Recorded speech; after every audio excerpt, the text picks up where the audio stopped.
Bonjour à tous les co-créateurs. Alors moi aujourd'hui, j'en suis à saison 1, jour 16.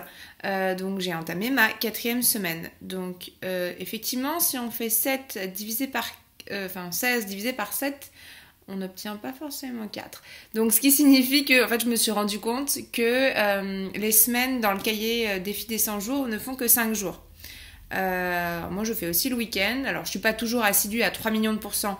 Je fais pas tous les jours des 3 exercices, mais quasiment quand même. Je suis assez assidue. En plus j'ai l'excitation du début et tout, donc voilà.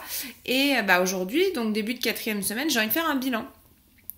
Alors du coup, donc moi, mon objectif, c'est un objectif professionnel, c'est un développement d'activité. Et donc, je suis heureuse et ravie de constater que j'ai abordé les choses différemment et ça paye. D'une part, j'ai été plus productive. Alors, je sais pas, j'ai eu un espèce d'élan, quelque chose comme ça, qui a fait que j'ai réussi à faire en une semaine ou 10 jours, mettre en place... Bon, j'ai commencé à faire des vidéos, j'ai commencé ma chaîne YouTube. Voilà, alors moi, pour ceux qui ne savent pas, majorité des gens, moi je suis naturopathe et praticienne en hypnose ericksonienne. Donc voilà, je ne vis pas encore de mon métier, je cumule d'autres activités à côté et mon objectif est de vivre dans l'abondance de mon activité professionnelle. Donc, j'ai mis en place un certain nombre d'outils qui donc sont un petit peu des graines que je vais pouvoir arroser et puis observer, pousser après. Donc cette newsletter, ma chaîne YouTube, un flyer que j'ai fait. Donc voilà.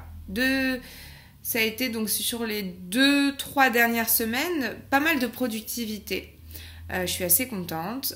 J'ai eu sur le mois de juillet beaucoup plus de clients que j'en ai eu jusqu'à maintenant. Alors que c'est le mois de juillet et que les gens n'ont pas forcément toujours un gros budget à allouer à ça pendant les périodes de vacances.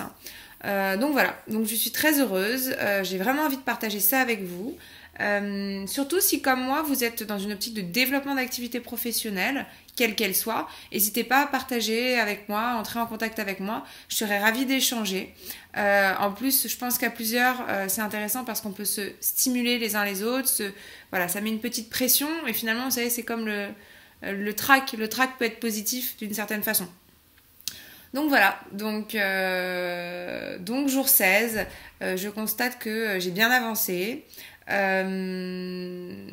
J'ai aussi fait des choses sur un point de vue un peu plus personnel. Il y a quelques jours, il y avait un exercice et une vidéo sur la sortie de la zone de confort. C'est aussi quelque chose que j'avais en tête. Pour ma part, j'ai recommencé à conduire.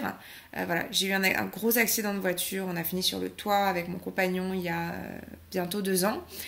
Et j'avais déjà peur de conduire avant. Alors, j'étais passagère, mais il n'empêche que c'est quelque chose qui m'a toujours fait peur de conduire.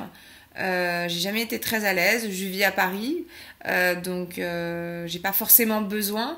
Mais viendra un jour où je quitterai certainement Paris et puis j'ai envie d'être autonome et libre et je ne veux surtout pas vivre dans ma peur.